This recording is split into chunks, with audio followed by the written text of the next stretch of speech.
Ça y est, c'est l'heure du Flash Info sur Kivu Morning Post. Le président Félix Tshisekedi a réuni un conseil restreint des ministres pour examiner l'aggravation de la situation sécuritaire dans l'est du pays.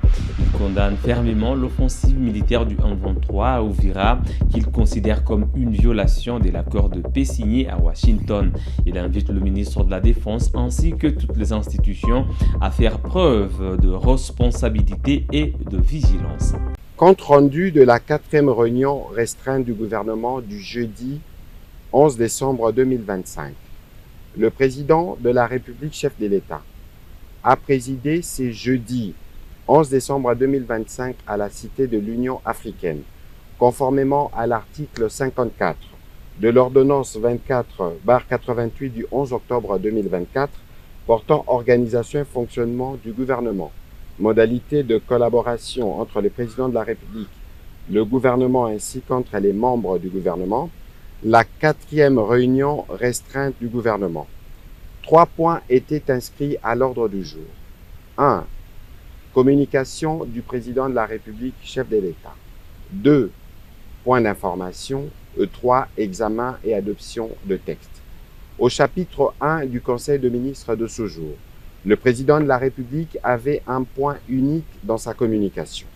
Il s'agit de l'aggravation de la situation sécuritaire dans l'est du pays.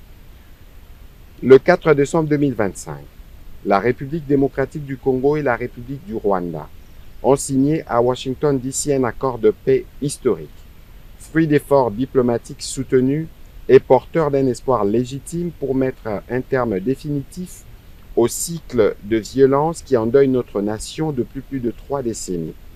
Cet accord engageait les parties à cesser immédiatement les hostilités, à favoriser la désescalade et à ouvrir la voie à une stabilité durable dans notre région. Cependant, le président de la République a déploré avec la plus grande fermeté que, à peine quelques jours après la signature de cet instrument, la République du Rwanda ait choisi de violer ses engagements. Elle a intensifié les opérations offensives dans les provinces du Nord Kivu et du Sud Kivu avec pour objectif manifeste de s'emparer de nouvelles agglomérations.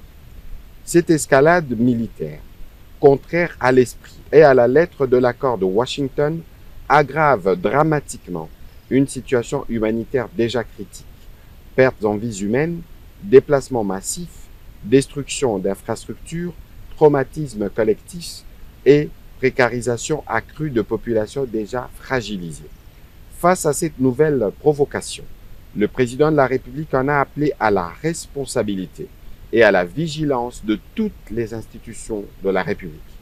Il a invité le gouvernement, sous la coordination de Madame la Première ministre, à travers le vice-premier ministre, ministre de l'Intérieur, Sécurité et Décentralisation, ainsi que le vice-premier ministre, ministre de la Défense nationale et ancien combattant, à demeurer pleinement mobilisés. Il a également invité l'ensemble de nos forces de défense et de sécurité à maintenir le niveau d'alerte requis pour faire face à cette énième agression et protéger l'intégrité territoriale de notre pays. Dans cet esprit, le président de la République a annoncé la convocation imminente d'une réunion interinstitutionnelle ainsi que d'un Conseil supérieur de la défense élargi afin d'approfondir l'analyse de la situation et d'arrêter en toute souveraineté les options appropriées pour maîtriser l'évolution des opérations et garantir partout la sécurité de nos populations.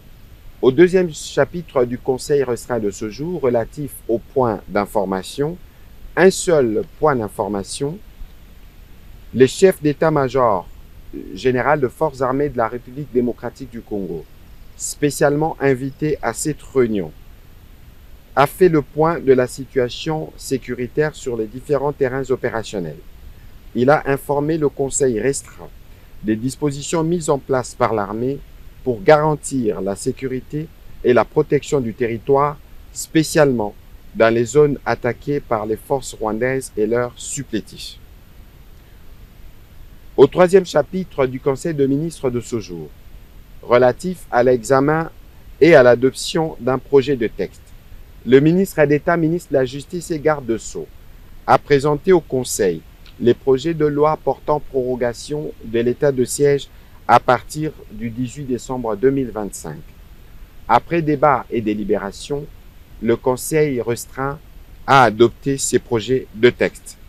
Commencée à 15h48, la réunion restreinte du gouvernement a pris fin à 17h20. Je vous remercie.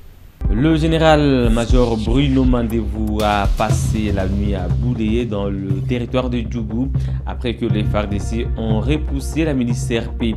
Le commandant du secteur opérationnel Ituri a échangé avec la population puis lancé des patrouilles conjointes avec le PDF et la MONUSCO afin de renforcer la sécurité dans la zone.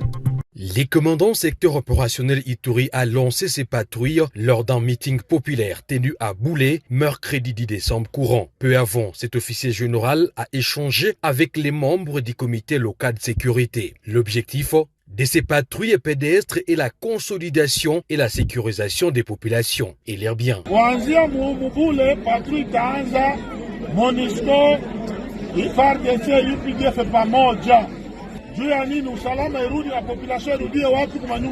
Cet officier général a promis une réaction foudroyante contre ceux qui hébergent et qui se retranchent dans les sites des déplacés avec les armes à feu.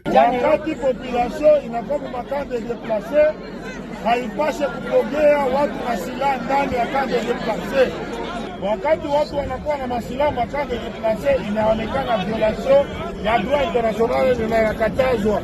Ile makaa inachunga watu na masilaha inapasha kuvunjwa. Ule mwenyewe anapenda kaa ibakie, manake silaha na wale watu wanakimbia na masilaha makaa wasifike.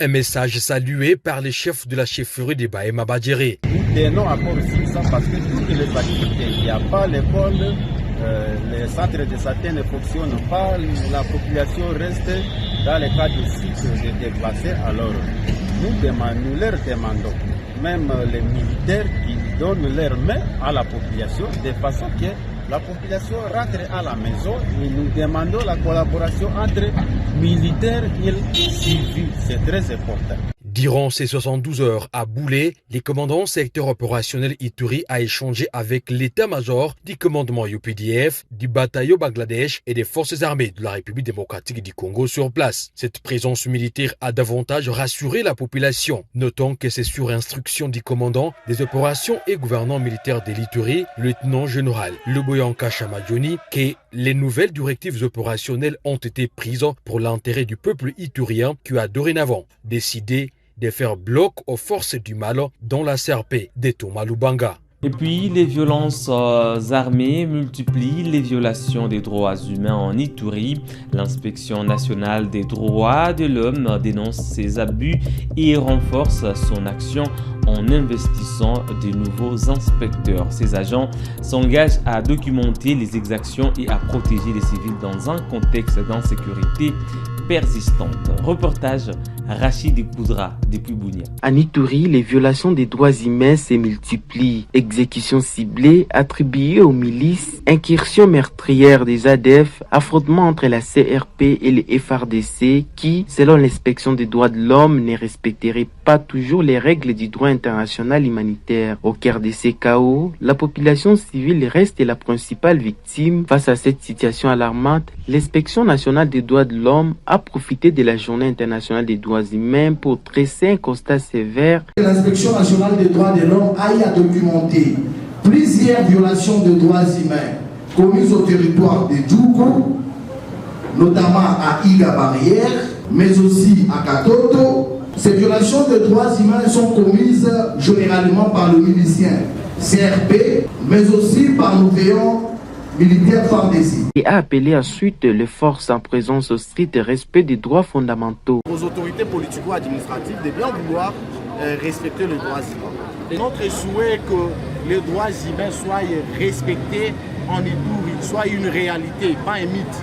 Voilà pourquoi aujourd'hui on a même abordé les thèmes de droits humains. Est-ce que c'est un mythe ou c'est une réalité dans notre province? Dans ces climats hostiles, même les défenseurs des droits humains sont pris pour cible. Plusieurs activistes de Djougou affirment être menacés pour leur dénonciation, parfois jusqu'à tard dans la nuit. Depuis leur installation, les inspecteurs ont déjà formé plus de 80 activistes et documenté un nombre important de cas. Moment solennel, dans un contexte marqué par les violences, des nouveaux inspecteurs rejoignent l'INDH devant les coordonnateurs provinciaux Isaac Kitoa. Ils prêtent serment d'exercer leur mission avec impartialité, courage et loyauté.